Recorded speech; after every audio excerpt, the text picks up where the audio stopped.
الحمد لله نحمده ونستعينه ونؤمن به ونتوكل عليه ونعوذ بالله من شرور أنفسنا ومن سيئات أعمالنا من يهده الله فلا مضل له ومن يضلله فلا هادي له وأشهد أن لا إله إلا الله وحده لا شريك له وأشهد أن محمدًا عبده ورسوله أرسله بالهدى ودين الحق ليظهره على الدين كله ولو كره المشركون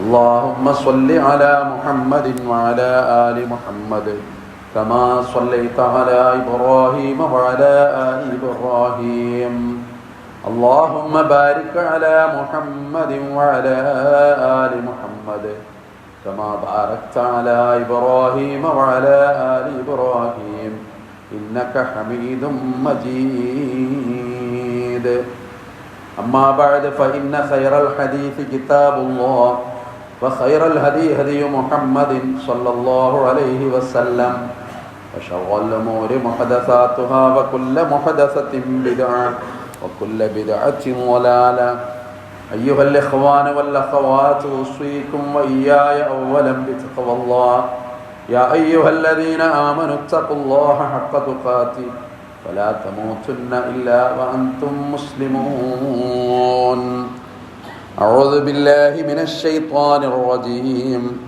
بسم الله الرحمن الرحيم يسألونك عن الساعة أيان مرساها فيما أنت من ذكراها إلى ربك منتهاها إنما أنت منذر من يخشاها كأنهم يوم يرونها لم يلبثوا إلا عشية أو ضحاها.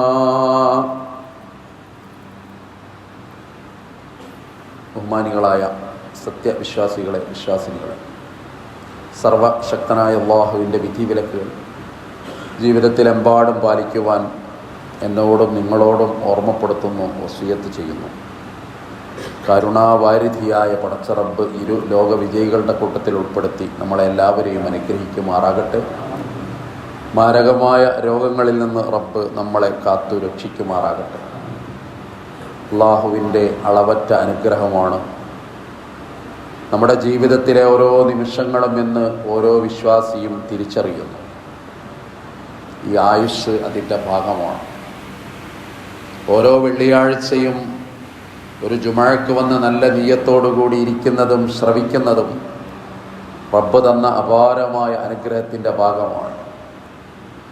സമയം ഒരുപാട് ഘടിപ്പിച്ചു വെക്കുമ്പോൾ അതിൻ്റെ ഒരു സമാഹാരത്തിനാണ് ആയുസ് എന്ന് പറയുന്നത്.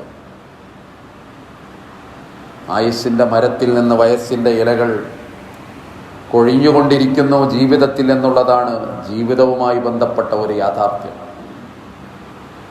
പരിശുദ്ധ ഖുർആൻ പറയുന്നത് ലിക്കുല്ലിൻ അജലിൻ മുസമ്മൻ എന്നാണ്. എല്ലാത്തിനും ഒരവധിയുണ്ട് എന്നാണ്. ആകാശത്തിന് അവധി, ഭൂമിക്കവധി, എവിടെ പാർക്കുന്ന മനുഷ്യന് അവധി, വാനലോകത്തെ മലക്കുകൾക്ക് അവധി. അവധിയില്ലാത്ത ഒരേ ഒരുത്തൻ അത് ഹക്കീമും അലീമും അല്ലാമുൽ ഗുയൂബുമായ പടച്ച റബ്ബല്ലാതെ മറ്റൊരാളുമല്ല. അതുകൊണ്ട് തന്നെ റബ്ബിൻ്റെ അപാരമായ അനുഗ്രഹമാണ് സമയം എന്ന് പറയുന്നത്. കാലം അതിൻ്റെ ഒരു വിശാലമായ കടലിൻ്റെ തലമാണ്. പരിശുദ്ധ ഖുർആൻ അസ്സാഅ എന്ന് ഉപയോഗിച്ചിട്ടുണ്ട്. സമയത്തെ അല്ല ഖുർആൻ അവിടെ പറഞ്ഞത്, അത് അന്ത്യസമയത്തെയാണ്. ഖിയാമത്ത് നാളുമായി ബന്ധപ്പെട്ടാണ്. ഖുർആൻ പരതുമ്പോൾ 39 തവണ ഖുർആൻ അങ്ങനെ പ്രയോഗിക്കുന്നത് കാണാൻ സാധിക്കും. വ്യത്യസ്ത സന്ദർഭങ്ങളിൽ, വ്യത്യസ്ത ഇടങ്ങളിൽ ആളുകളുടെ ബുദ്ധിയെ തട്ടി ഉണർത്തുവാൻ. ആയുഷ് നിങ്ങൾക്ക് തന്നില്ലേ എന്ന് ഖുർആന്റെ ഒരു ചോദ്യമുണ്ട് സൂറത്ത് യാസീനിൽ. അവലം നുഅമ്മിർഹു അന്നാ നുനക്കിസ്ഹു ഫിൽ ഖൽഖ് അഫലാ തഅഖിലൂൻ. എന്തേ ചിന്തിക്കാനായില്ലേ നിങ്ങൾക്ക്? നിങ്ങളുടെ സൃഷ്ടിപ്പിൽ വൈവിധ്യം വരാവുന്ന തരത്തിൽ, വൈരൂപ്യം വരാവുന്ന തരത്തിൽ, വിപരീതം വരാവുന്ന തരത്തിൽ അള്ളാഹു നിങ്ങൾക്ക് ആയുസ് തന്നിട്ടില്ലേ? ബാല്യം, വാശിയുടെ കാലം, അരുതായ്മകളുടെ കാലം, അറിവില്ലായ്മയുടെ കാലം, കലഹങ്ങളുടെ കാലം. പിന്നെ ബുദ്ധി ഉറച്ചു, യൗവനമായി, നല്ല ഓർമ്മശക്തിയായി, പക്വതയുള്ളവനായി, പെരുമാറാൻ അറിയുന്നവനായി, സംസ്കാരമുള്ളവനായി, പുഷ്കലമായ ആരോഗ്യത്തിൻ്റെ ഇരവും പകലും അല്ലാഹു അവന് സമ്മാനിച്ചു. കാലം പിന്നെയും കടന്നുപോയി. കാലത്തിൻ്റെ മഹാപ്രവാഹം പിന്നെയും സംഭവിച്ചു. അപ്പോൾ ജരാനരകൾ തട്ടി ഉണർത്താൻ തുടങ്ങി. യൗവനം അതിൻ്റെ വാർദ്ധക്യത്തിലേക്ക് വഴുതി മാറി.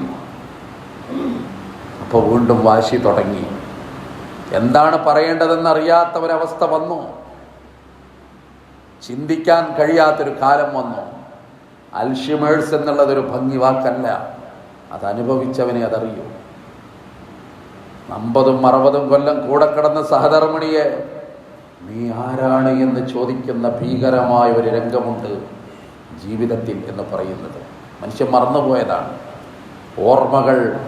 ഓർമ്മകളിൽ ചിതലരിച്ചു പോയതാണ്. പറഞ്ഞു വന്നത് അങ്ങനെ വൈവിധ്യമാർന്ന തരത്തിൽ ആയുസ് കിട്ടിയ ആളുകളല്ലേ നിങ്ങൾ, ചിന്തിക്കാനായില്ലേ എന്ന ഖുർആന്റെ മനോഹരമായൊരു ചോദ്യമുണ്ട്.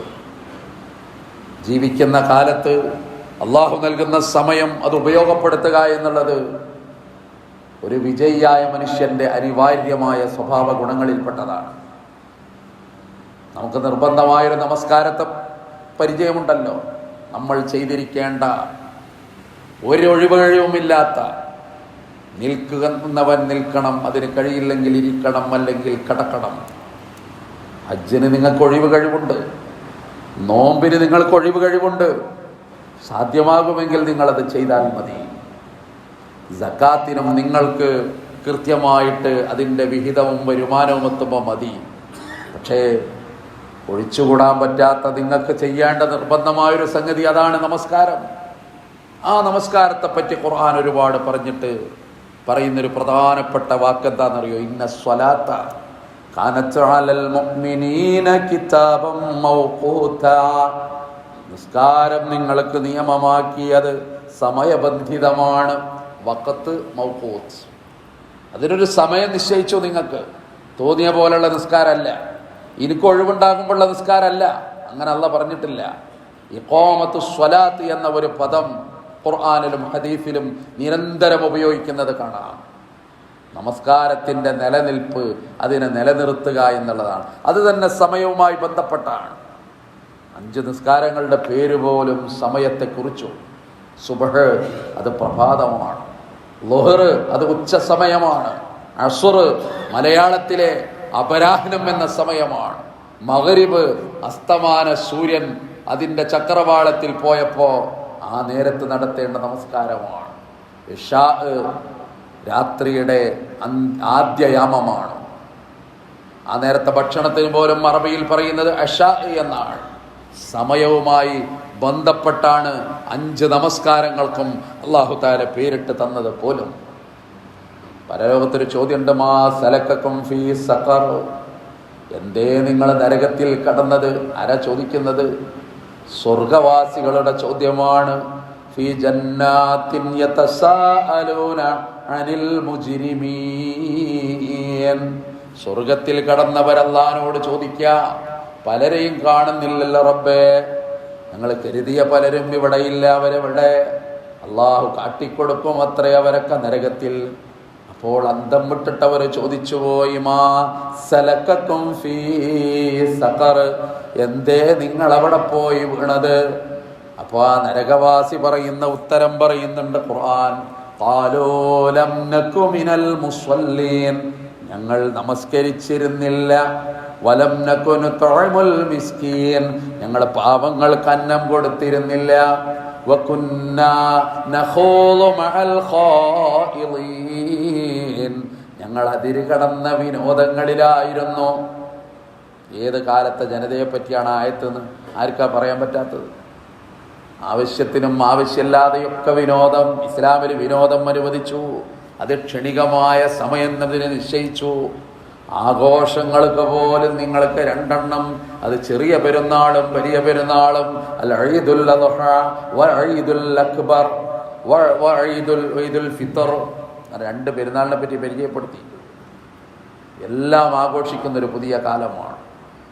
ക്രിസ്മസിനാഘോഷം, ഇനി വരാൻ പോകുന്ന ന്യൂ ഇയറിന് പുതിയ ആഘോഷം. ആഘോഷത്തിൻ്റെ തിമർപ്പിൽ മനുഷ്യന്മാര് തുള്ളിച്ചാടുന്ന പുതിയ കാലം. അപ്പൊ ഈ അള്ളാഹുവിന്റെ ഖുർആനിൽ നരകത്തിൽ കിടന്ന ആള് പറയാ, ഞങ്ങൾ അതിര് കടന്ന വിനോദങ്ങളിൽ ആയിരുന്നല്ലോ. ആ ജീവിതത്തിനിടയിൽ ഞങ്ങൾക്ക് പരലോകം പോലും പുച്ഛമായി, അത് പറയുന്നവനോട് പോലും പുച്ഛമായി.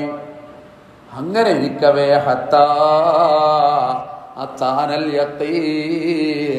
ഞങ്ങളെ മരണം വന്നിട്ട് ദുനിയാവിൽ നിന്ന് ഞങ്ങളെ പിടികൂടി.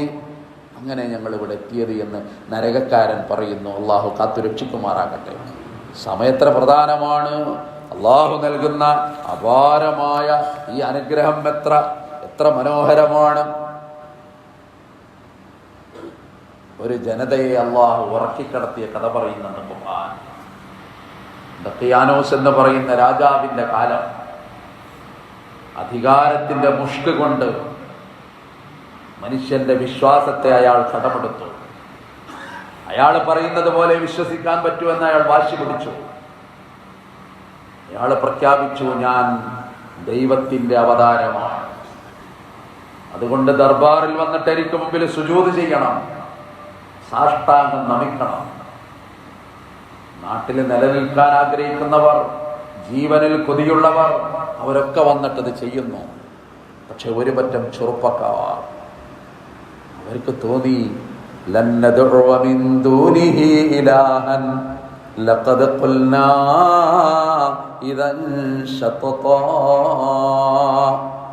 അല്ലാഹനല്ലാതെ ഞങ്ങൾ തേടൂല, അവന് മുമ്പിലല്ലാതെ ഞങ്ങൾ സാഷ്ടാംഗം നമിക്കുകയില്ല. അവരെ കൊട്ടാരത്തിൽ കൊണ്ടുവന്നു സുജൂദ് ചെയ്യാൻ പറഞ്ഞപ്പോൾ അവർ പറഞ്ഞു ഞങ്ങൾ ചെയ്യൂല. രാജാവ് പറഞ്ഞു നിങ്ങളെ കൊല്ലും. അപ്പോൾ അവർ പറഞ്ഞു കൊന്നോളാൻ പറഞ്ഞു. പക്ഷെ ആ യൗവനത്തിൻ്റെ സൗന്ദര്യം കണ്ടപ്പോൾ, തുടുതുടുത്ത മനുഷ്യന്മാരുടെ മുഖം കണ്ടപ്പോൾ രാജാവിൻ്റെ പോലും മനസ്സലിഞ്ഞു. രാജാവ് അവരോട് പറഞ്ഞു, ഞാൻ നിങ്ങൾക്ക് 24 മണിക്കൂർ നീട്ടിത്തരാം, നിങ്ങളൊന്ന് ആലോചിക്കുക, പോയി വരിക, നിങ്ങൾ ആലോചിക്ക്, എന്നിട്ട് നാളെ ഈ നേരത്ത് ഇവിടെ വരണം. ഒന്നുകിൽ ജീവിതം സുഭിക്ഷമായിട്ട്, അല്ലെങ്കിൽ ഇവിടുത്തെ മരണം. ഇറങ്ങി അവിടുന്ന് പരസ്പരം ചർച്ച ചെയ്ത് എന്താ നമ്മൾ ചെയ്യുക, തിരിച്ചു വരണോ? ബന്ധങ്ങൾ ഒരുപാട് അവിടെ, ഭാര്യ, മക്കള്, കുടുംബം, സ്നേഹം കുതിച്ചു പോകുന്ന നേരമാണ്. പ്രിയപ്പെട്ട നാട്, അത് വിട പറയുന്ന നൊമ്പരമാണ്. അപ്പൊ അവര് പറഞ്ഞുപോയി, ഒരു കാര്യം ചെയ്യാം, ഏതായാലും തിരിച്ചു പോണ്ട, അർദുല്ലാഹി വാസിയാണ്, അള്ളാന്റെ ഭൂമി വിശാലമാണ്, എങ്ങോട്ടെങ്കിലും പോകാം, നമുക്ക് ഈ നാട്ടിൽ നിന്ന് നാട് വിടാം. അങ്ങനെ പോയി അവർ. അങ്ങനെ ഒരു ഗുഹയിൽ അവർ അഭയം തേടി. ഗുഹക്ക് കഹ്ഫ് എന്നാണ് പേര് ഖുർആൻ അവിടെ കൊടുത്തത്. അള്ളാഹു ആ ജനതയെ അവിടെ ഉറക്കിക്കിടത്തി. ഒരുപാട് കാലം കഴിഞ്ഞവർ ഉണർന്നു. എന്നിട്ടവർ പരസ്പരം ചോദിച്ചു, ഖാലൂ ലബിസ്തും, എത്ര ഇവിടെ കടന്നുറങ്ങിയത്? അപ്പൊ അവര് പറഞ്ഞ മറുപടി, ലബിസ്നാ യൗമൻ ഔ ബഅദ യൗം, ഒരു ദിവസമോ അതിൻ്റെ അല്പമോ ഉറങ്ങിപ്പോയി. ഉപകരണങ്ങളില്ലാത്ത കാല, വാച്ചില്ലാത്ത കാല, മൊബൈലില്ലാത്ത കാല, സമയം നോക്കാൻ ഒന്നും അറിയാത്ത കാലമാണ്. പ്രകൃതിയിലെ നക്ഷത്രത്തെയും സൂര്യനെയും ചന്ദ്രനെയും നോക്കി സമയം പറയുന്ന കാലം, നിഴല് നോക്കി സമയം നോക്കുന്ന കാലമാണ്. അപ്പോൾ അവർ പറഞ്ഞു, ഏകദേശം ഒരു ദിവസത്തോളം പകലൊക്കെ ഉറങ്ങിയെന്ന് തോന്നുന്നു. അള്ളാഹു അവരോട് പറഞ്ഞു കൊടുത്ത എന്താണെന്നറിയോ? വലബിസൂ ഫീ കഹ്ഫിഹിം, അവർ ഗുഹയിൽ കിടന്ന് ഉറങ്ങിയത് 300 സിനീന വസ്ദാദൂ 300 കൊല്ലവും പിന്നെ 9 അതിൽ കൂടുതലുമാണ്. സൂര്യവർഷം കണക്ക് കൂട്ടുമ്പോൾ 300 കൊല്ലവും, ചന്ദ്രവർഷം കണക്ക് കൂട്ടുമ്പോൾ 309 കൊല്ലവും അവരവിടെ കിടന്നുറങ്ങി എന്നാണ് ഖുർആൻ. വേറെ ഇത്തരം സംഭവങ്ങൾ പറഞ്ഞിട്ടുണ്ട്. ഉസൈർ എന്ന് പറയുന്ന മനുഷ്യരെ പറ്റി പറഞ്ഞിട്ടുണ്ട്. 100 കൊല്ലം അദ്ദേഹത്തെ മരിപ്പിച്ച് കടത്തി. എന്നിട്ട് എഴുന്നേൽപ്പിച്ചു. സുമ്മ ബഅസഹു, എന്നിട്ടൊരു ടെസ്റ്റിന് വേണ്ടി അയാളോട് ചോദിച്ചു, കം ലബിസ്ത, എത്ര കാലം ഇവിടെ ഉറങ്ങിപ്പോയി, അല്ലെ എത്ര കാലം ഇങ്ങനെ കടന്നു? അപ്പോഴും അയാളും പറഞ്ഞ മറുപടി, ലഖാല ലബിസ്തു യൗമൻ ഔ ബഅദ യൗം, ഒരു ദിവസമോ അതിൻ്റെ അല്പമോ. അപ്പൊ അള്ളാഹ് പറഞ്ഞു കൊടുത്തു, അതൊന്നുമല്ല, നീ ഉറങ്ങിയത് 100 കൊല്ലമാണ്. ഇതൊക്കെ എന്താ അള്ളാഹ് അങ്ങനെ പറയുന്നത് അറിയോ? സമയം ഒരു വലിയ സംഭവമാണ്. നമുക്ക് പലപ്പോഴും അതറിയില്ല, അതിൻ്റെ വില അറിയൂല, അതിൻ്റെ ദൈർഘ്യം നമുക്ക് അറിഞ്ഞുകൊള്ളണമെന്നില്ല. നിങ്ങൾക്ക് പരലോകത്തെത്തുമ്പോൾ ഒരു ദിവസത്തെപ്പറ്റി നിങ്ങൾക്കറിയുമോ? ഫീ യൗമിൻ കാന മിഖ്ദാറുഹു 50 അൽഫ സനത്തിൻ മിമ്മാ തഉദ്ദൂൻ. നിങ്ങൾ എണ്ണിക്കണക്കാക്കുന്ന 50,000 കൊല്ലം പോലെ അന്നത്തെ ഒരു ദിവസം. സഹാബികൾ പേടിച്ചുപോയി, വിതുമ്പിക്കരയാൻ തുടങ്ങി. എന്താണ് നബിയെ അല്ലാഹ് പറയുന്നത്? ഒറ്റ ദിവസം 50,000 കൊല്ലം പോലെയോ? റസൂൽ അവരോട് പറഞ്ഞു, നിങ്ങൾ ഭയപ്പെടേണ്ടാതെ, നിങ്ങൾക്ക് ബാധകമല്ല. ആ സമയം അത്രയും നിങ്ങൾക്ക് ഒരു ഫർള് നമസ്കരിക്കുന്ന സമയമാണ്. ഏറിയ 10 മിനിറ്റ്. അതാണ് ഒരു ജനതക്ക് 50,000 കൊല്ലം പോലെ തോന്നുക എന്ന് പറയാം. അവിടുത്തെ വൈഷമ്യത്തിൻ്റെ, പ്രയാസത്തിൻ്റെ, ആദിയുടെ വ്യാധിയുടെ കെടുതി, അതൊരു മനുഷ്യനുണ്ടാക്കുന്ന മാനസിക സംഘർഷത്തിൻ്റെ ഫലമായി സമയം ഒരുപാട് അവർക്ക് തോന്നും എന്ന് പരിശുദ്ധ ഖുർആൻ അള്ളാഹു പരിചയപ്പെടുത്തുകയാണ്. പറഞ്ഞു വന്നത് ആയുസ്സ തീരുന്നത്. ഈ കൊല്ലത്തിലെ അവസാനത്തെ വെള്ളിയാഴ്ച എന്ന് വേണമെങ്കിൽ നമുക്ക് പറയാം. പുതിയ ഒരു വർഷം നമ്മൾ കണക്കാക്കുന്ന അടുത്ത ദിവസം തന്നെ കടന്നു വരിക.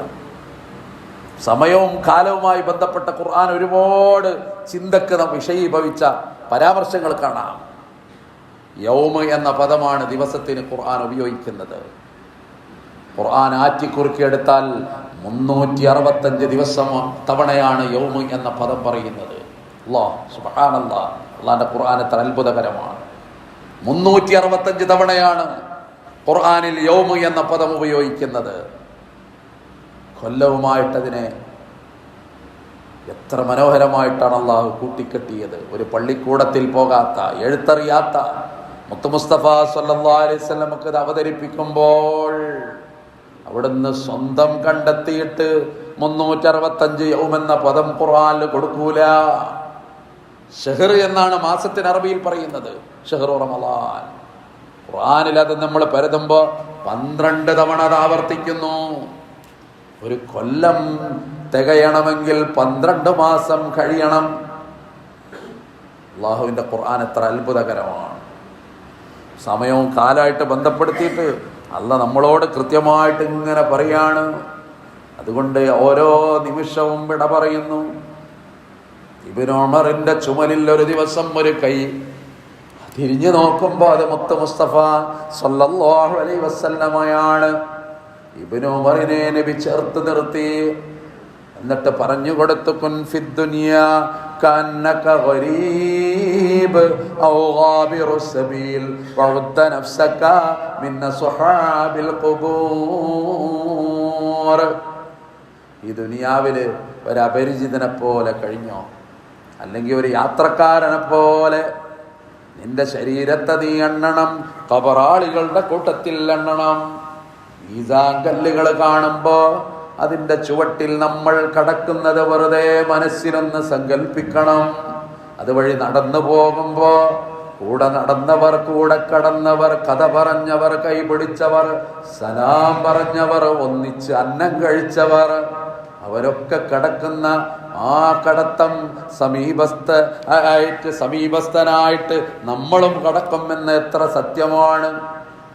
അതുകൊണ്ട് കാലം അത്ഭുതമാണ്. ഖിയാമവുമായി ബന്ധപ്പെട്ടിട്ട് അല്ലാഹു പറയാണ്, അതിൻ്റെ റസൂലുള്ള പറയുന്നതിൻ്റെ അടയാളങ്ങൾ, ലാ തഖൂമുസ്സാഅ ഹത്താ യതഖാറബുസ്സമാൻ. കാലം വളരെ അടുത്തായിട്ട് നിങ്ങൾക്ക് തോന്നും, അല്ലാതെ ലോകാവസാനം ഉണ്ടാവില്ല. എന്നിട്ട് ഇങ്ങനെ പറയാ, ഫതകൂനുസ്സനാ കശ്ശഹർ. ഒരു കൊല്ലം നിങ്ങൾക്ക് തോന്നുന്നത് ഒരു മാസം പോലെയാണ് അല്ലേ? കലണ്ടറൊക്കെ വാങ്ങി ചുമരിൽ വെക്കണ ടൈമാണ്. അപ്പോൾ നമ്മളിങ്ങനെ ആലോചിക്കുക, ഇന്നിപ്പോൾ കഴിഞ്ഞ കലണ്ടർ വാങ്ങിയത് കഴിഞ്ഞ ആഴ്ച വാങ്ങിക്കൊടുന്ന് തൂക്കിയ പോലെ തോന്നുക. 12 മാസങ്ങൾ എത്ര പെട്ടെന്ന് കടന്നു പോയിരിക്കുന്നു. റസൂലുള്ള തുടർന്നു, വശ്ശഹ്റു കൽ ജുമുഅ, ഒരു മാസം തോന്നുന്നത് ഒരാഴ്ച പോലെ. ജുമുഅ എന്നാണ് ആഴ്ചക്ക് അവിടെ റസൂലുള്ള പ്രയോഗിച്ചത്. ആഴ്ചക്ക് അറബിയിൽ ഉസ്ബുഅ എന്നാ പറയാ. പക്ഷെ എന്തേ ജുമുഅ എന്ന് പറഞ്ഞത്? അവർക്കന്ന് കണക്കാക്കാവുന്ന അടയാളം ജുമുഅയാണ് അല്ലേ, ഏറ്റവും പ്രധാനപ്പെട്ട ദിവസം. ദാരിദ്ര്യമുള്ള ഒരു കാലത്തൊരു വസ്ത്രം കിട്ടിയാൽ അവരെടുത്ത് വെക്കുക. എന്തിനാണെന്നറിയോ? വെള്ളിയാഴ്ച പള്ളിയിൽ പോകുമ്പോൾ നല്ല വസ്ത്രമിട്ട് പോകാൻ. അത്ര സൂക്ഷ്മത പാലിച്ച. അതുകൊണ്ട് ജുമുഅ അവർക്ക് മറക്കാൻ പറ്റൂല. അതുകൊണ്ട് വശ്ശഹ്റു കൽ ജുമുഅ, ഒരു മാസം ഒരാഴ്ച പോലെ. വൽ ജുമുഅത്തു കൽ യൗം, ഒരാഴ്ച ഒരു ദിവസം പോലെ അല്ലേ. എന്നിപ്പോ കഴിഞ്ഞ വെള്ളിയാഴ്ച മിഞ്ഞാന്ന് വന്നു പോയ പോലെ തോന്നുകയാണ്. വൽ ജുമുഅത്തു കൽ യൗം വയകൂനുൽ യൗമു കസ്സാഅ, ഒരു ദിവസം ഒരു മണിക്കൂർ പോലെ. ഒരു മണിക്കൂർ പോലെയാണ്. ബാങ്ക് കൊടുത്ത് ളുഹർ പോയി വന്നിരുന്ന അപ്പൊക്കെ അസർ വാങ്ങും. പിന്നെ അങ്ങോട്ട് അപ്പോൾ അതാ മഗ്‌രിബി കൊടുത്തു, ഇശ കിടന്ന് ഒരു ദിവസം കഴിഞ്ഞു പോയി. ഒരു മണിക്കൂർ പോലെ. വതകൂനു സ്സാഅ, ഒരു മണിക്കൂർ നിങ്ങൾക്ക് അനുഭവപ്പെടും. കല്ലർമത്തി മിന ബിന്നാർ, ഒരു മിന്നൽ പിണർ പോലെ, ഒരു തീ ഇങ്ങനെ ഒറ്റ മിന്നുന്ന പോലെ. മുസ്ലിം ഉദ്ധരിക്കുന്ന ഹദീസാണ്. അനസ് ബിൻ മാലിക് റളിയല്ലാഹു അൻഹുവിൽ നിന്നുള്ള റിപ്പോർട്ടുമാണ്. ആലോചിച്ച് നോക്കും എത്ര കൃത്യമായിട്ടല്ല പറയുന്നത്. അത് സമയം, അത് പ്രധാനമാണ്. അത് ഉപയോഗപ്പെടുത്താൻ കഴിയണം. ഖുർആൻ ഒരുപാട് പറഞ്ഞിട്ടുണ്ട്. ശംസിനെ സത്യം ചെയ്തു, സൂര്യൻ അത് സമയവുമായി ബന്ധപ്പെടുന്നു. വൽ ഖമർ, ചന്ദ്രനെ സത്യം ചെയ്തു പറഞ്ഞു, അതും നമ്മളെ സമയവുമായി. വൽ ഫജ്ർ, പ്രഭാതം തന്നെ സത്യം, അതും സമയവുമായിട്ട്. വല്ലൈല്, രാത്രി തന്നെ സത്യം, അതും സമയവുമായിട്ട്. വന്നഹാർ, പകല് തന്നെ സത്യം, അതും സമയവുമായിട്ട്. വല്ലഅസ്ർ, കാലം തന്നെ സത്യം. എല്ലാത്തിൻ്റെയും കടലാണ് കാലം.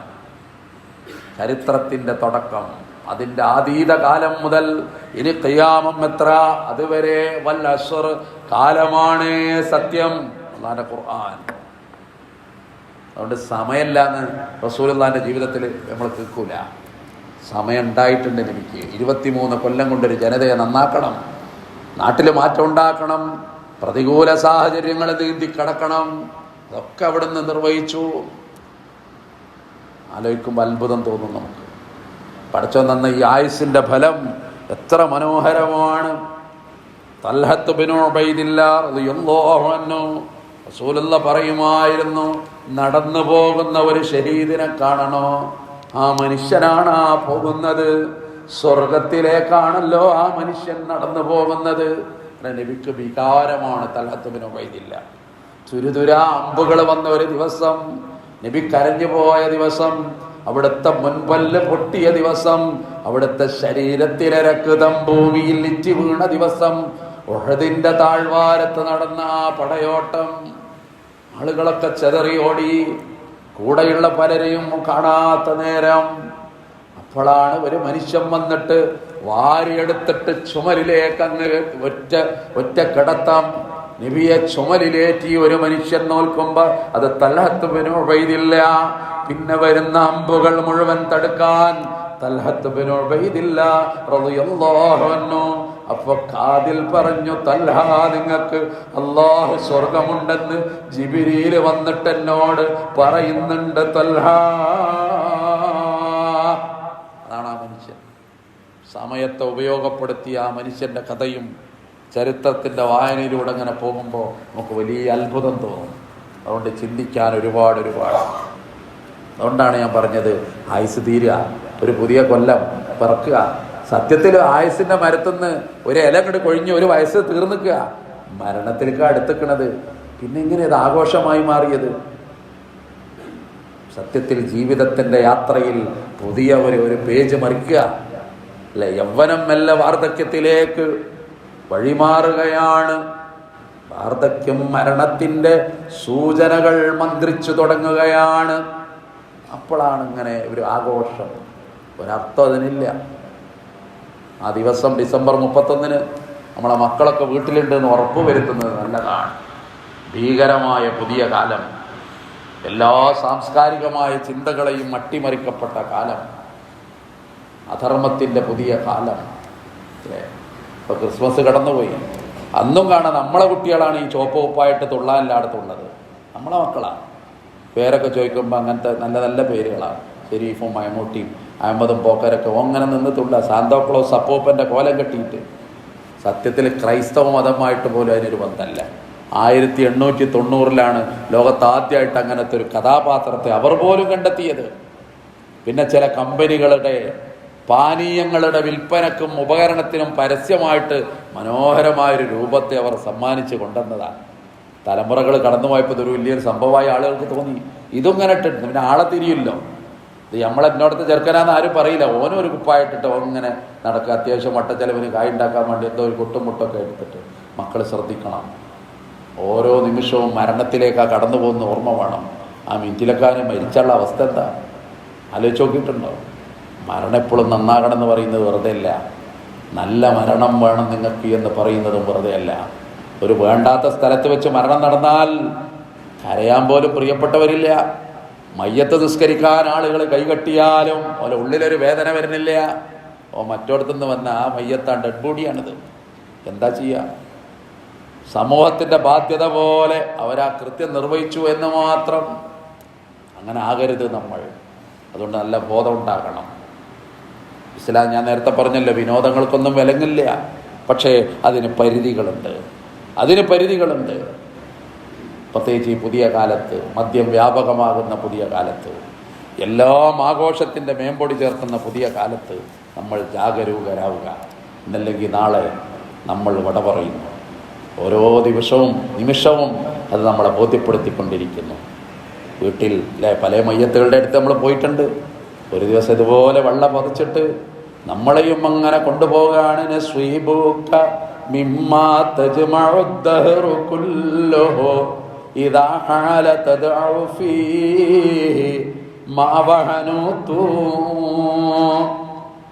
ആകെ കൊണ്ടാകാൻ 3 കഷ്ണം തുണിയാണ്. ആണാണെങ്കിൽ പെണ്ണാണെങ്കിൽ 2 തുണി കഷ്ണം കൂടിയെന്നേ ഉള്ളൂ. അതും ഏറ്റവും വില കുറഞ്ഞ തുണിയാണ്. ഒരു മീറ്റർ ശീലക്കൊക്കെ നല്ലൊരു ശീല കിട്ടണമെങ്കിൽ 1000-ന്റെ മേലെ വിലയാണ്. ഇതൊക്കെ കൂടിയാൽ ഒരു 300-400 ഉറുപ്പ്യക്ക് ഒതുങ്ങും. പ്രിയപ്പെട്ടവരെ, മനുഷ്യ നിന്റെ വില എത്ര ഭീകരമാണ് ആലോചിക്കുമ്പോൾ അത്ഭുത. അവസാനം പൊഞ്ഞു കൊണ്ടുപോവുക. അത്രയുള്ളൂ മനുഷ്യൻ. ആ ഒരു ചിന്ത ആവശ്യമാണ്. അതുകൊണ്ട് ഒരു വർഷം മാറി അടുത്ത വർഷം എന്നൊക്കെ പറയുമ്പോൾ വളരെ പെട്ടെന്നാണ് അത് സംഭവിക്കുന്നത്. ആ ബോധം നമുക്കുണ്ടാകണം. അതിനനുസൃതമായിട്ട് നമ്മുടെ ചിന്തകളിൽ, വാക്കുകളിൽ, പെരുമാറ്റത്തിൽ പരിവർത്തനമുണ്ടാകണം. അള്ളാഹു നമ്മളെല്ലാവരെയും അനുഗ്രഹിക്കുമാറാകട്ടെ.